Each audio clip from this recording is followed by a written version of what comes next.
Hi, I'm Pep Rosenfeld, and I welcome you to this Salesforce Leading Through Change episode, this one focused on retail. Now, you guys in retail know what you're going through. Lot of huge issues swirling around as you try your best to handle this disruption. Issues like handling increased traffic online to your web shop, dealing with the increased volume to your contact and call centers, and of course, integration with suppliers in real time. Well, we are going to do our best to deal with those issues and more in this episode. And to help us do so, we're going to have a featured conversation with Lucielle Baye. She is the product owner for the online shop for the innovative shoe retailer Omoda. Omoda with their passion for shoes, much like my passion for fake trees. Enjoy. Hello everyone, and welcome to this retail session of Leading Through Change webinar series. My name is Vinay Vaswani, and I'm the Retail Industry Business Development Lead for EMEA here at Salesforce, and I'm also the host for your webinar today. We'll be talking about how the COVID-19 crisis has impacted retail and what leading retailers are doing to navigate through the crisis. Before we go there, a very quick thank you. Thank you for taking the time to dial in and listen to this webinar. We hope it'll be useful to you. Also, a quick reminder, we'll be talking about some Salesforce solutions as part of the webinar today, so please base any decisions that you make on what's currently available.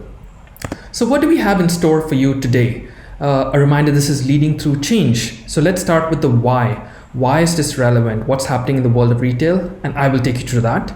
Then we'll talk about the how, and to do that we've brought in a leading retailer, which is Omoda, a Dutch footwear retailer, and we have Lucielle Baye, who drives on Omoda's online shops, and she will tell us how Omoda has navigated through the crisis. Then we talk about the what, a few Salesforce solutions that could help you through the crisis, and to do that we have Lex Oudijk, a solution engineer at Salesforce. So let's quickly jump into the first part. What's happening in the world of retail? We all know this, the crisis impacted retail quite hard. Stores have been impacted, they've been closed for the last month or two. For those that are open, footfall has dropped drastically. Online shopping has increased, and this is especially in the grocery and essentials. Most retailers have seen a significant drop in revenues. This is especially hard for those in the apparel, fashion, and luxury sector. Grocery is the exception here. Supply chain has been hit quite significantly, especially for those that have been sourcing from China, but even for those that have had to shut their warehouses and stores and can no longer fulfill. Liquidity is a bit of a challenge for most retailers, and some have actually been forced to go under as well, which is a really big pity. Then consumer sentiment has changed. Their spend has shifted more towards essentials and necessities and away from apparel, fashion, and luxury products.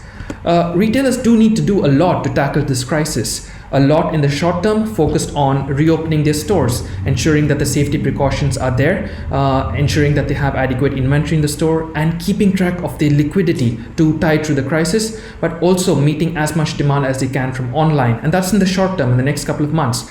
But also focused on the medium term, which is the next 6 months, the rest of 2020, is looking at those quick wins, those levers that can drive growth. And this can take the form of capitalizing on the growth in online, or it could take marketing to drive more people into the store and to get them shopping again. But they also need to focus on the long term. And sticking with the long term, we fundamentally believe that how retail will be done will change in the long term in a few ways. Online shopping behavior could become more embedded with the consumers. We've seen this in China during the crisis, and also in China 15 years ago in the SARS crisis, when people started shopping online and they didn't stop. And this led to the growth of Alibaba, Tmall, and JD.com.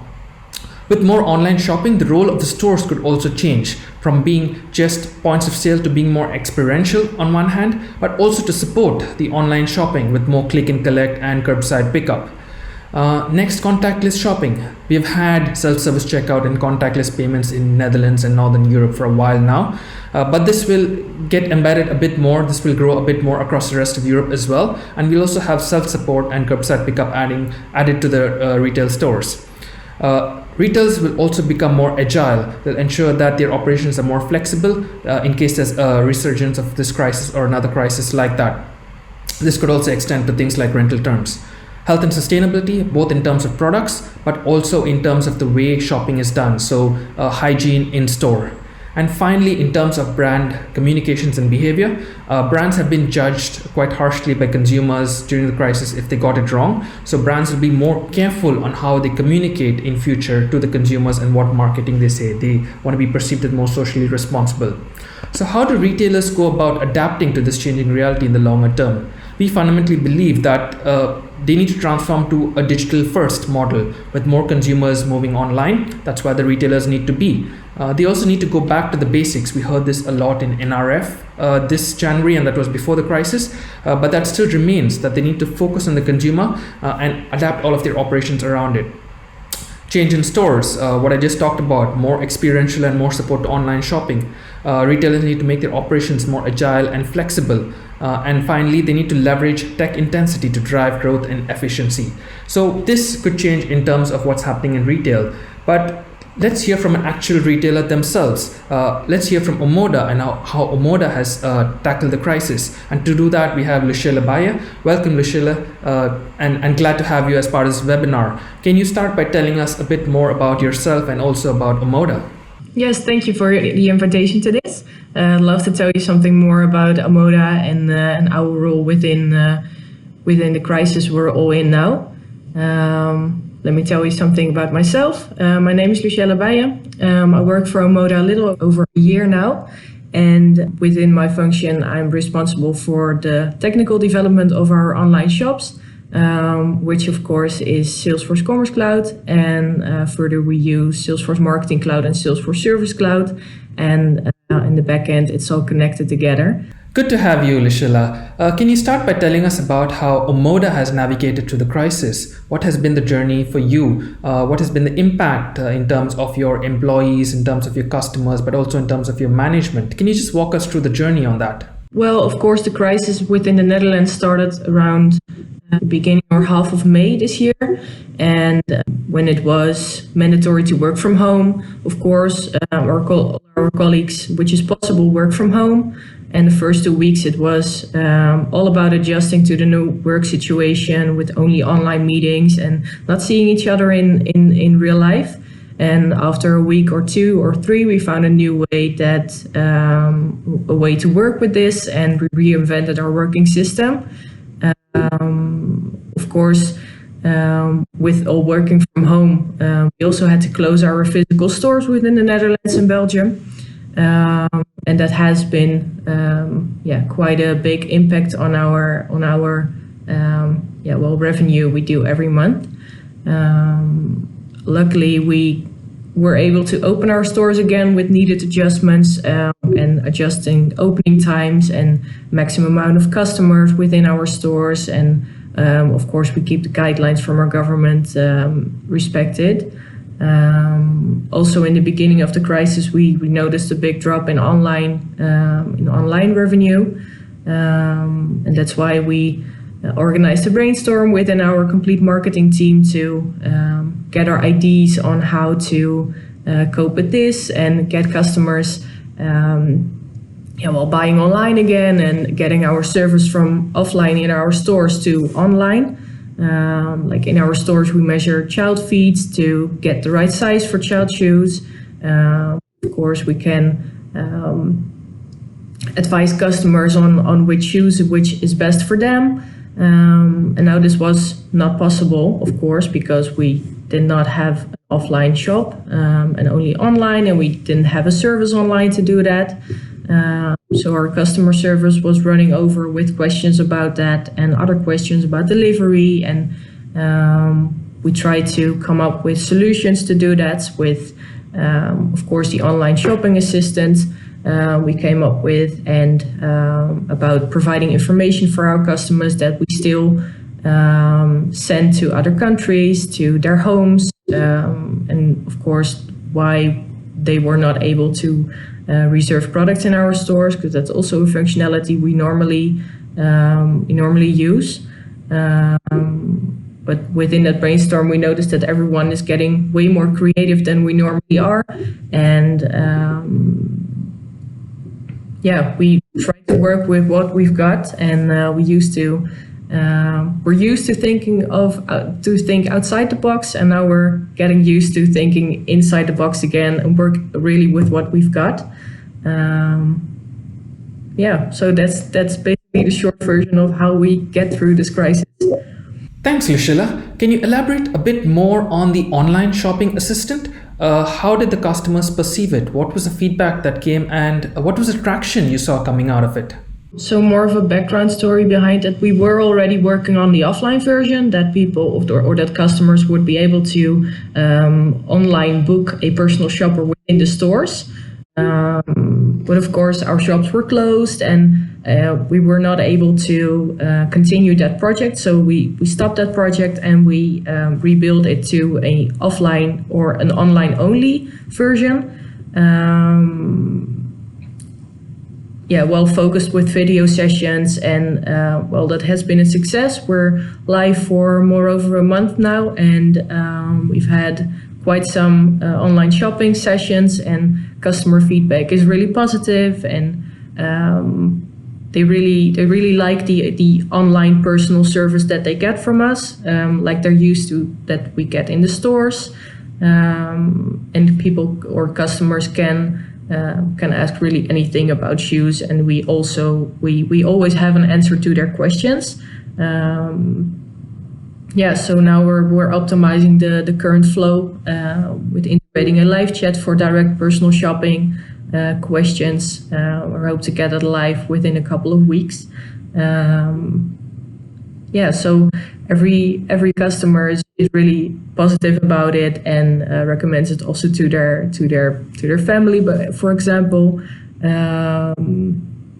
it has been really fun to come up with this project and get it optimized right now. You used your leverage store associates to answer some of these queries, correct? Yeah, that is correct. Because our store staff member, of course, was not working at the stores because they were closed, and we had to also find a solution that they could be working every day again for Omoda, and this really helped. And of course, all the staff members are also working on our headquarters, so with customer service they help, or in our distribution center, or just doing tasks at their regular working environment.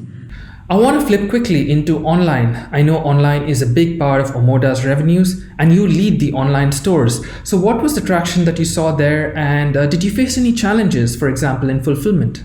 Well, the first few weeks we noticed a drop in online orders, and of course we guessed that customers were more busy adapting to the whole new situation, which is more than rational. I mean, it's pretty logical. And since then we've come up with ways to get more interaction with our customers, and to get customers to our online shops again, and to show them that it's safe to order with us, and that it's sure that they get their package in time, and that we can still deliver their packages within the time we say so. So we did not really have problems with that part of the flow, because it's really steady, I guess, the way we work with our distribution and logistic project.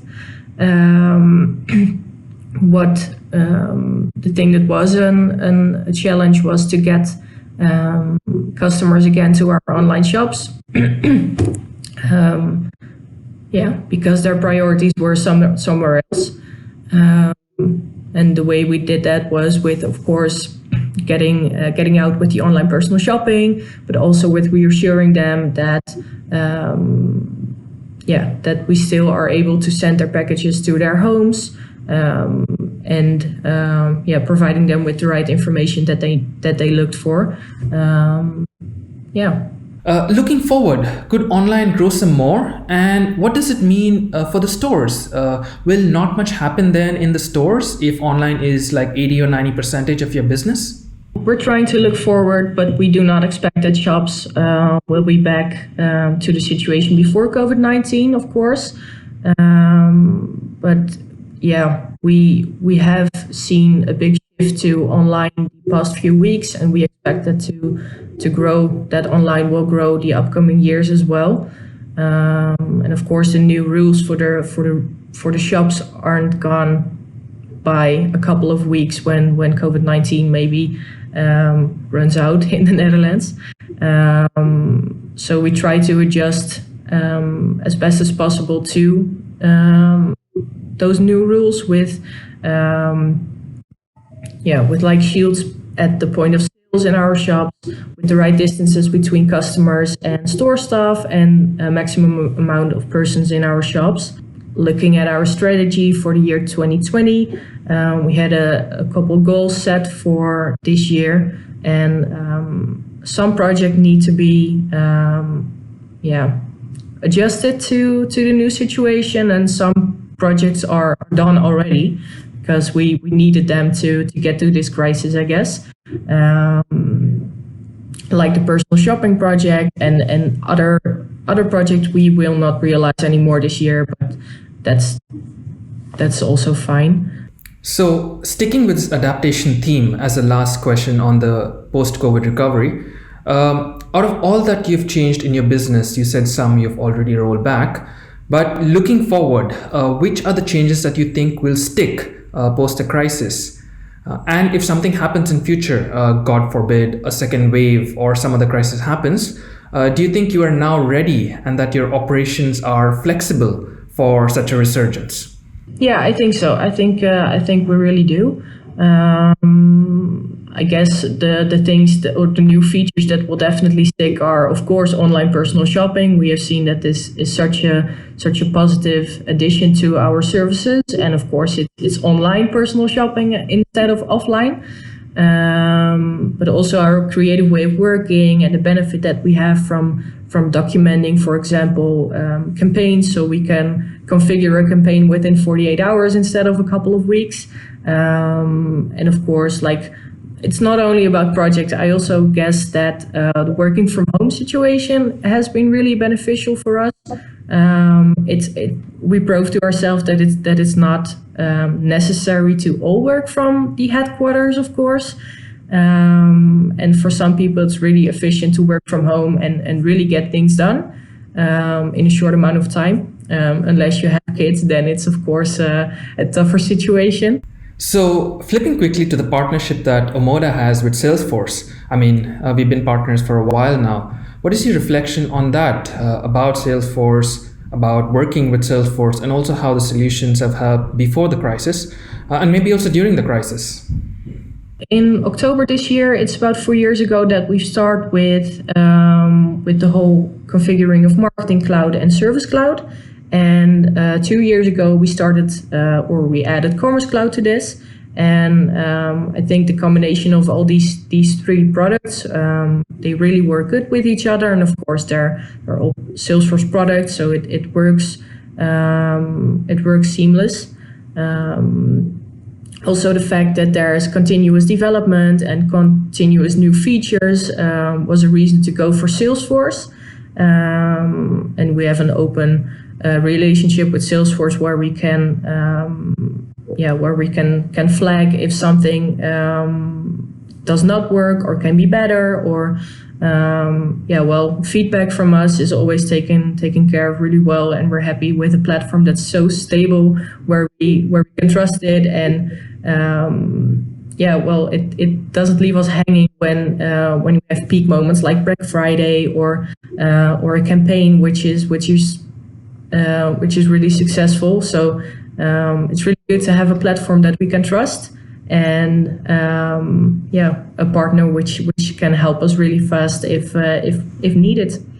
I heard quite a bit about Omoda's international expansion. There was the launch in Denmark a few months ago. Can you tell us a bit more about that in terms of the go live, in terms of how the customers perceived the online shop, and what was the traction that came out of that? Yes, of course. It was about a couple months ago, the end of February, that we've launched the new Omoda.dk website, of course, the website for Denmark. And we went live fully native, so all the language was in Danish. And of course, it was really adjusting in the beginning and looking for how to reach that market.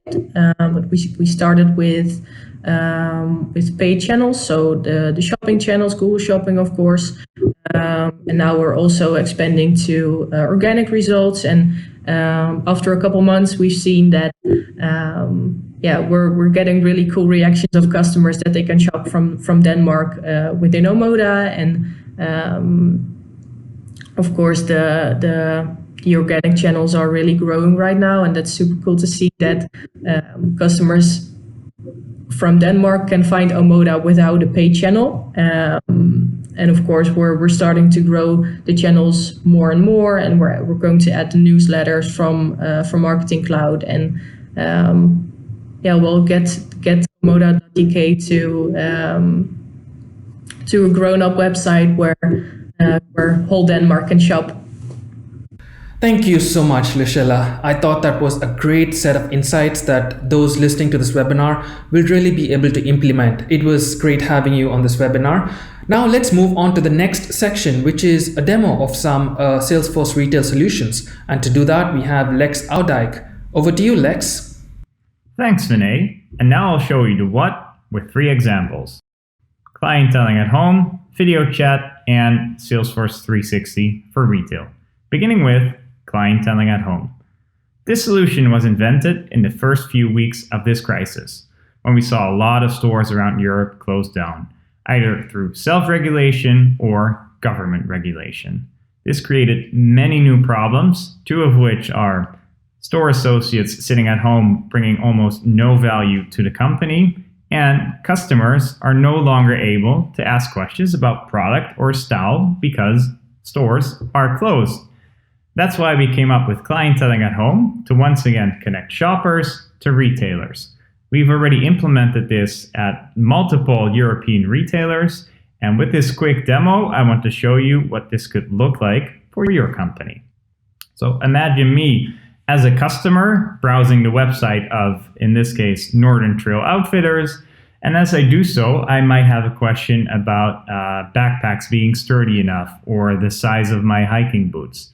These aren't questions I would normally ask a customer service agent, but I would like to ask a store associate. And now I can once again do so, because when I hit the Get Style Advice button, I will immediately and automatically be directed to a store associate sitting at home. I hit Start Chatting, and the store associate at home gets a notification, and he or she can then pick up the conversation and we can start chatting. And I'll show you what that looks like from an agent's perspective.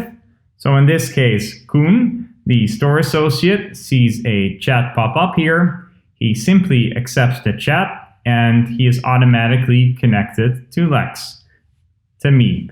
So when we go back to me, we can see that indeed I am connected to Koen, and Koen says, "Hello, my name is Koen and I will be helping you today." And here they can start chatting about anything style or product related, and this should help drive conversion. So this is the first example of today. And the second example is video chat, which essentially is an extension to clienteling at home, but this time we're not using text, but we're using video. So let's look what that looks like from a customer's perspective. I'm once again on the Northern Trail Outfitters website, but instead of a chat button, I see a video button. And as soon as I hit that and say that I want to show my own face, I will be, again, automatically and directly connected to a store associate sitting at home, but this time through video.